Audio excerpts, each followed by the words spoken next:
Olá, eu sou Maria Helena Del Pozo e vou apresentar um trabalho sobre a obra Jogo de Flávio Oliveira. Então, eu vou compartilhar a tela aqui com vocês.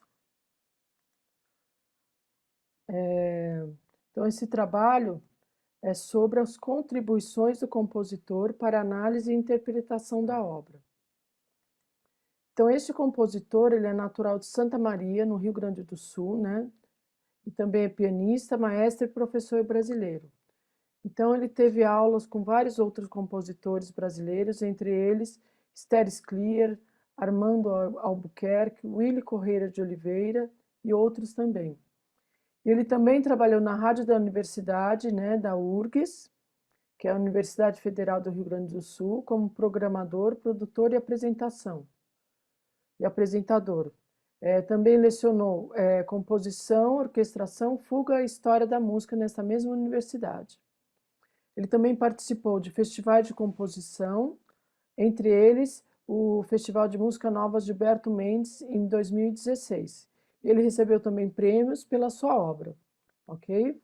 Então, aqui só são alguns dados para quem não conhece o compositor. Então, essa obra, O Jogo, de 1972, do Flávio Oliveira, na verdade, ela fez parte de uma pesquisa que foi realizada por mim como doutorado, que tem como título Da Forma Aberta à Indeterminação, Processos da Utilização do Acaso na Música Brasileira para Piano, e que ela foi defendida na Unicamp em 2007. Nesse trabalho, eu analisei 40 obras de 25 compositores brasileiros, e que tinha o intuito, né, de analisar, tentar estipular qual seria o grau de liberdade de cada peça para o intérprete, né? Também analisar os novos símbolos de notação das obras e os novos recursos sonoros, porque muitas dessas obras que deixavam elementos livres para o intérprete tinham novos recursos sonoros do piano e também empregavam novos símbolos de notação. Então, durante esse trabalho, eu estipulei, como eram muitas peças para fazer o estudo, eu estipulei que alguns elementos fariam parte desse trabalho. Alguns elementos seriam analisados. Então, seria o material das obras, então, características gerais da obra, se a obra era dividida em seções, se a obra era tonal, atonal, se tinha marcações de dinâmica, se a duração era estipulada, ok? Vários desses elementos. E aí eu colocava também um elemento, assim, um detalhe da obra que eu julguei importante.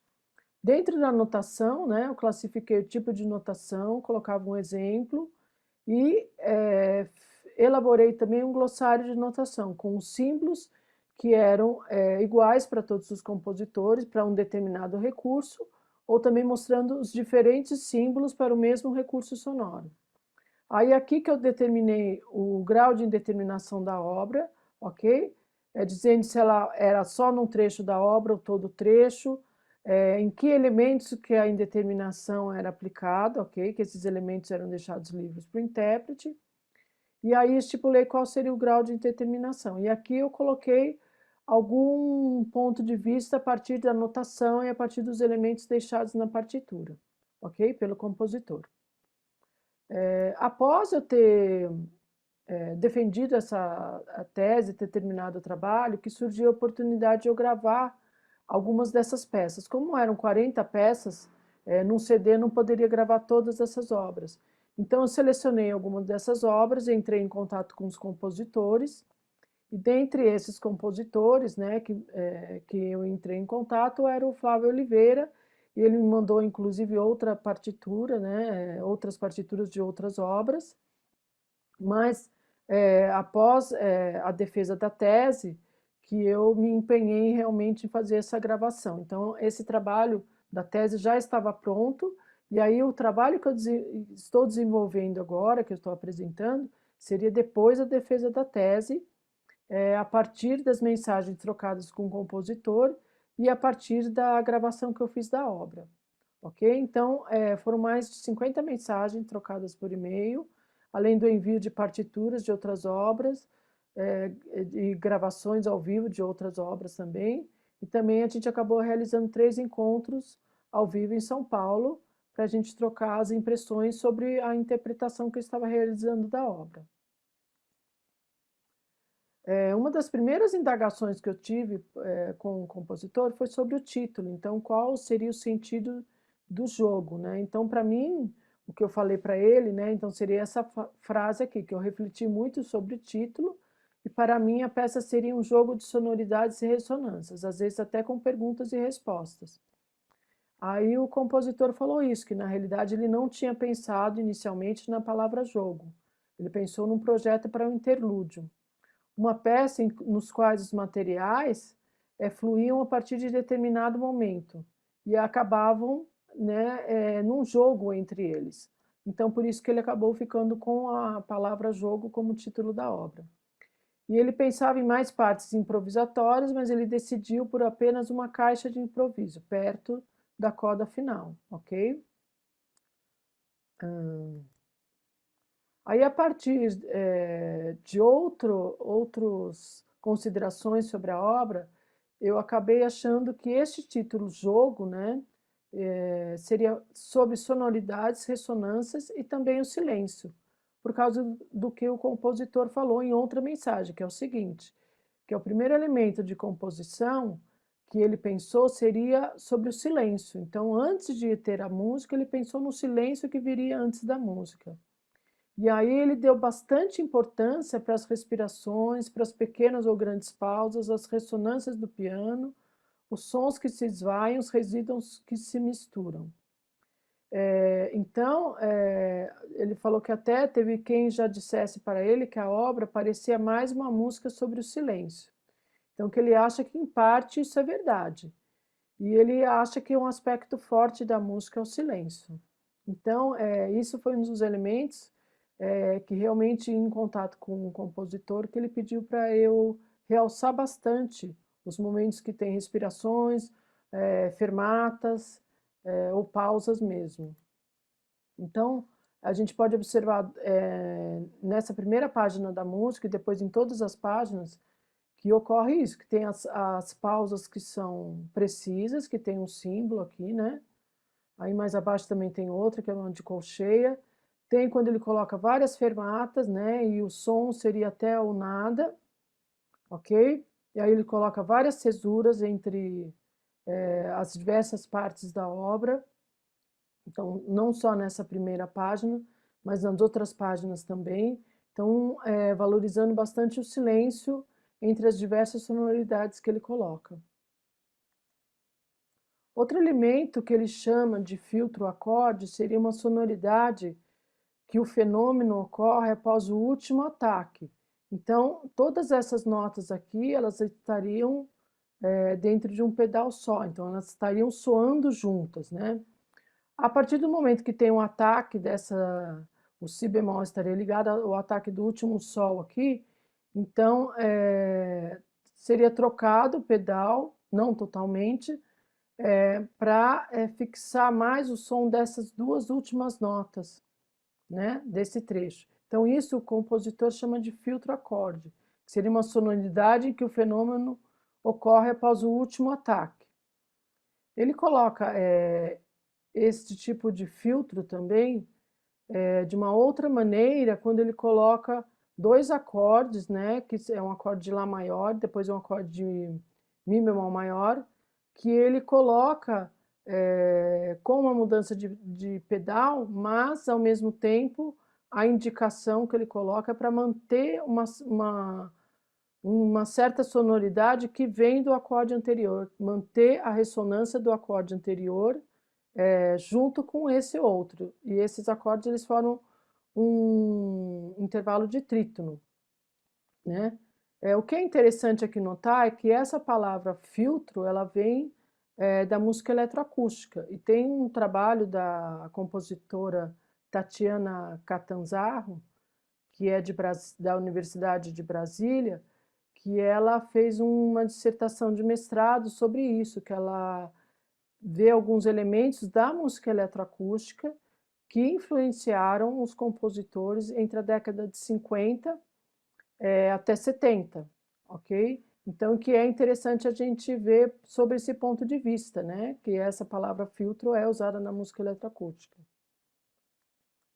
Um outro elemento utilizado pelo compositor é o que Pierre Boulez chama de arpejo negativo. Então, são várias notas, né, que estão dentro de um acorde e que gradativamente o intérprete vai levantando o dedo da tecla e o som vai diminuindo as frequências e a ressonância daquele som. O Pierre Boulez ele faz a mesma coisa na terceira sonata, né? Ele coloca como arpejo negativo, só que ele coloca as notas que devem ser levantadas, ele coloca em formato de cruz a cabeça das notas, ok? Então seria essa a diferença. Então aqui há não uma referência, né? Mas seria o mesmo tipo de procedimento do que a terceira sonata do Pierre Boulez.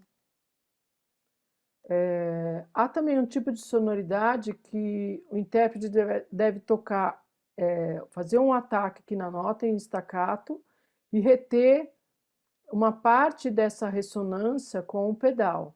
Então também teria uma similaridade com o chamado ataque de Stockhausen, né, que é um ataque em staccato, só que o intérprete ele deve abaixar de novo silenciosamente a tecla após fazer esse ataque, para pegar alguma ressonância da nota, ok?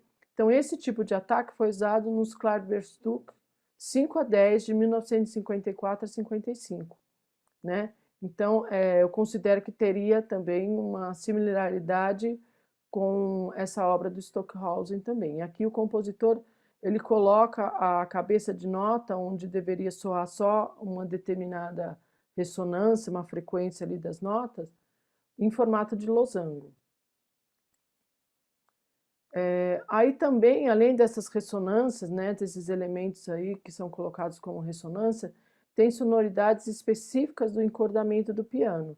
Então, tem os glissandes, né, nas cordas do piano, com baquetas, tem a percussão nas cordas, que aqui seria uma nota entre essas duas aqui que o compositor estipula, não seria uma altura determinada. Aqui seria na caixa, né, percussão na caixa do instrumento.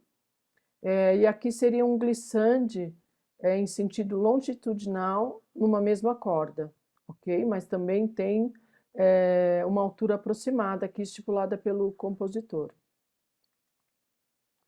Outros elementos que são recorrentes aqui, que são transformados, né, ao longo da obra, tem um que aparece na primeira página, que são essas oitavas cromáticas aqui, né? Então, é Dó sustenido, Ré e Ré sustenido. Aí ele vai repetindo várias vezes, né? Esse cromatismo aqui entre três notas. Aí, na segunda página, já aparece esse elemento, só que na região aguda e no sentido contrário. Então, seria o Lá bemol, Sol e Fá sustenido, ok? Que também é repetido.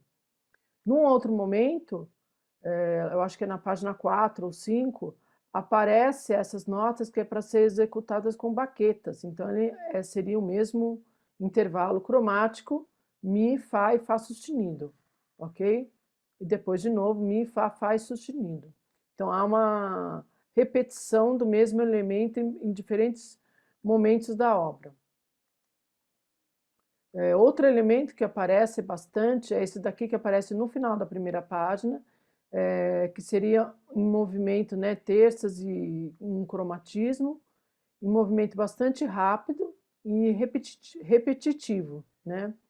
Então ele começa a aparecer logo depois que tem essa repetição aqui desse outro desenho, ele começa a voltar aquilo, né? Ele faz como se fosse alguma coisa dentro do encordamento e ele faz começar a aparecer de novo esse elemento, mas dentro de outras ocorrências, né? Então tem um glissando, aí ele faz repetição, tem hora que ele faz mais rápido, tem hora que ele faz em colcheia, tem hora que ele faz esse elemento, depois um glissando, ou faz extremamente rápido, ou coloca uma outra apogiatura depois, ou coloca outras notas também no meio, entre uma ocorrência e outra.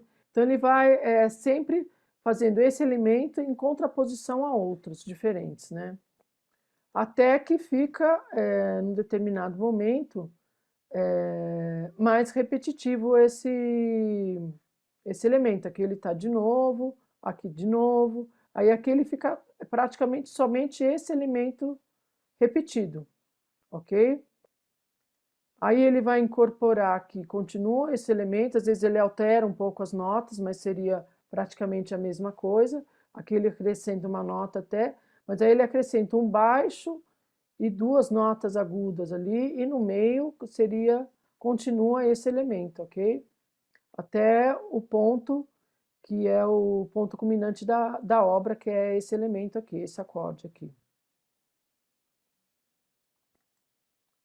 Então, é isso, eu vou prosseguir aqui a audição da obra com a partitura, e espero que esclareça aí as questões que foram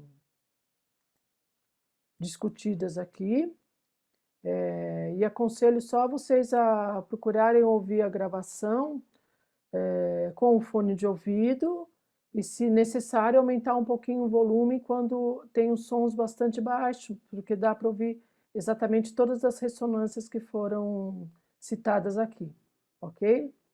Então, obrigada, e espero que gostem da audição da peça.